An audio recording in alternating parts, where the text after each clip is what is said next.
Hello दोस्तों, आज हम लोग बात करने वाले हैं अनदर एंटीकोगुलेंट के बारे में जिसको हेपेरिन बोलते हैं।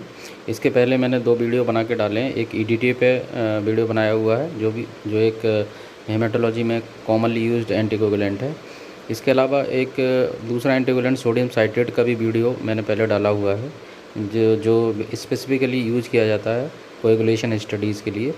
अब ये तीसरा वीडियो है एंटीकोगुलेंट पर जो हेपेरिन एंटीकोगुलेंट है उसके ऊपर है। तो मैं डॉक्टर एस के सूत्रकार, चलिए शुरू करते हैं। तो अगर हम इस एंटीकोगुलेंट के बारे में बात करें तो एक तरह से एसिडिक म्यूकोपॉलीसैकेराइड है और इसका जो मॉलिक्यूलर वेट होता है 15,000 to 18,000 मॉलिक्यूलर वेट है। और ये ब्लड कोएगुलेशन का इन्वेशन का मतलब जो it act as a inhibitor of coagulation. तो इसकी जो एक्टिविटी है वो मेनली एंटी थ्रोम्बिन की वजह से होती है।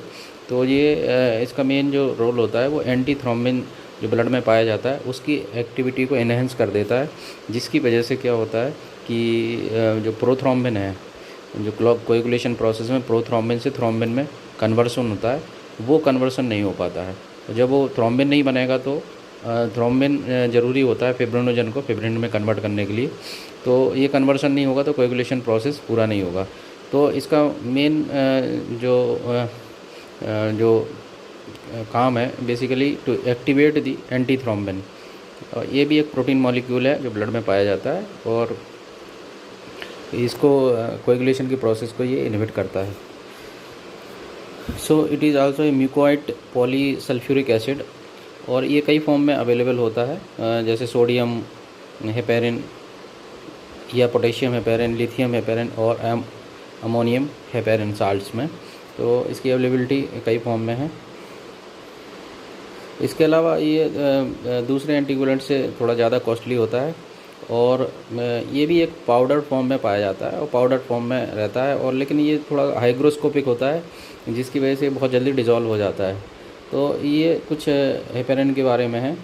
और ये एंटीकोगुलेंट जो टेस्ट हम लगाते हैं उसमें लीस्ट इंटरफेरेंस करता है, यानी हेमोलिसिस इसमें बिल्कुल लीस्ट होता है या ना के बराबर होता है।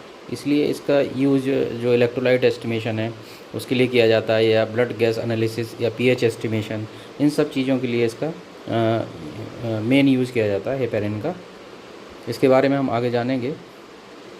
अगर हम इसके प्रिंसिपल के बारे में बात करें तो जैसा कि मैंने बताया कि हेपेरिन जो है वो एंटी थ्रोम्बिन 3 को एक्टिवेट कर देता है, इन्हेंस कर देता है उसकी एक्टिविटी को। तो जब एक्टिविटी एंटी थ्रोम्बिन 3 की ज़्यादा होती है तो उस सिचुएशन में जो प्रोथ्रोम्बिन से थ्रोम्बिन का जो कन्वर्शन है वो रुक जाता है और उसको जो ये इनहिबिट करता है इस प्रोसेस को।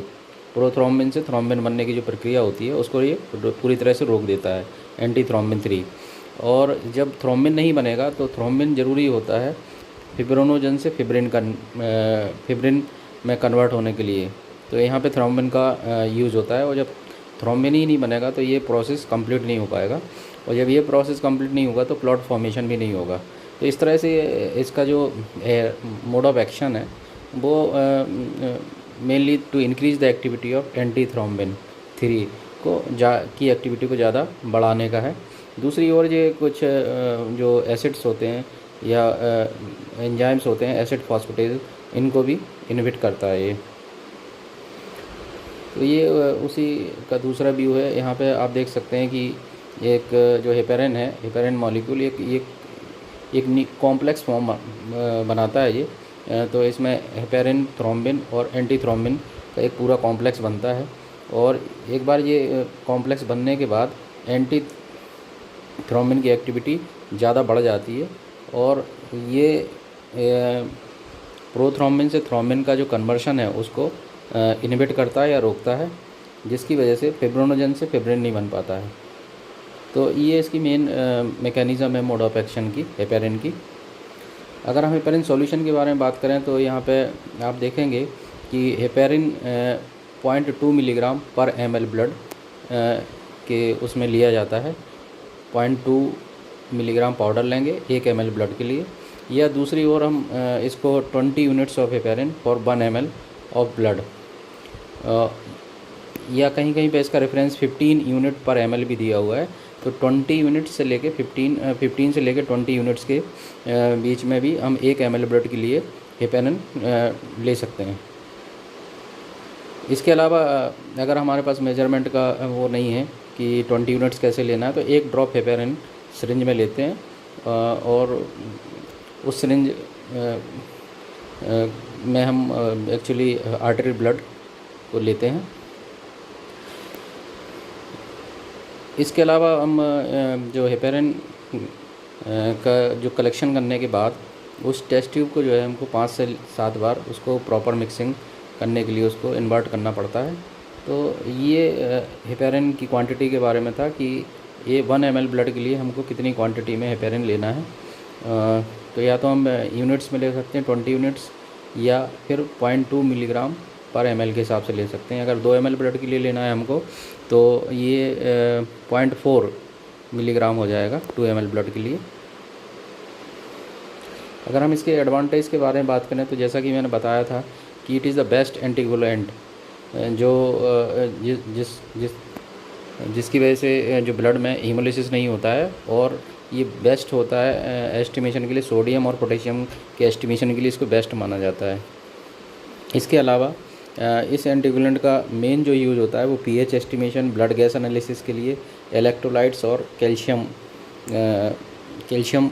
का एस्टिमेशन करने के लिए। तो जो इलेक्ट्रोलाइट्स हैं उनका एस्टिमेशन मेनली इसके द्वारा किया जाता है, और एसिड बेस गैस एनालिसिस भी इससे हम कर सकते हैं। अगर हम इसके ड्रॉबैक के बारे में बात करें तो ये काफ़ी कॉस्टली होता है एंटीकोगुलेंट, और इसके अलावा ये इनहिबिट करता है कुछ एंजाइम्स को, जैसे एसिड फॉस्फेटेज की एक्टिविटी को इनहिबिट कर देता है। दूसरा, ये हेमाटोलॉजी में, रूटीन हेमाटोलॉजिकल प्रोसीजर में इसका यूज़ नहीं करते हैं, क्योंकि जब स्मेयर बनाया जाता है और उसको स्टेन करते हैं तो जो बैकग्राउंड होता है वो बिल्कुल डीप ब्लू कलर का होता है, जिसकी वजह से मॉर्फोलॉजी बहुत अच्छी नहीं दिखती है।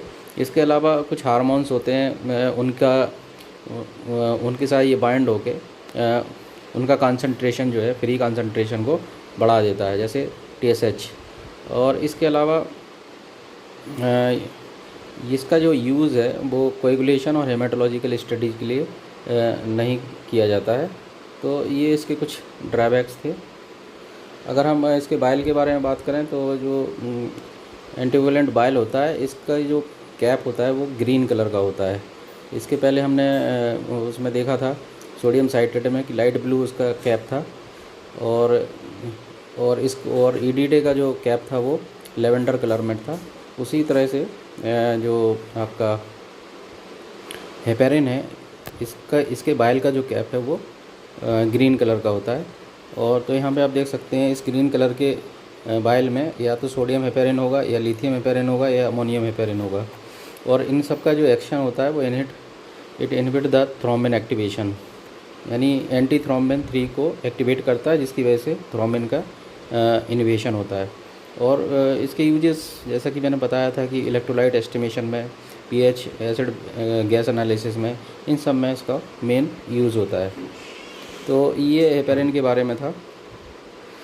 मुझे आशा है कि ये वीडियो आप लोगों को पसंद आएगा, और इसको देखने के लिए धन्यवाद आप लोगों का। Thank you very much.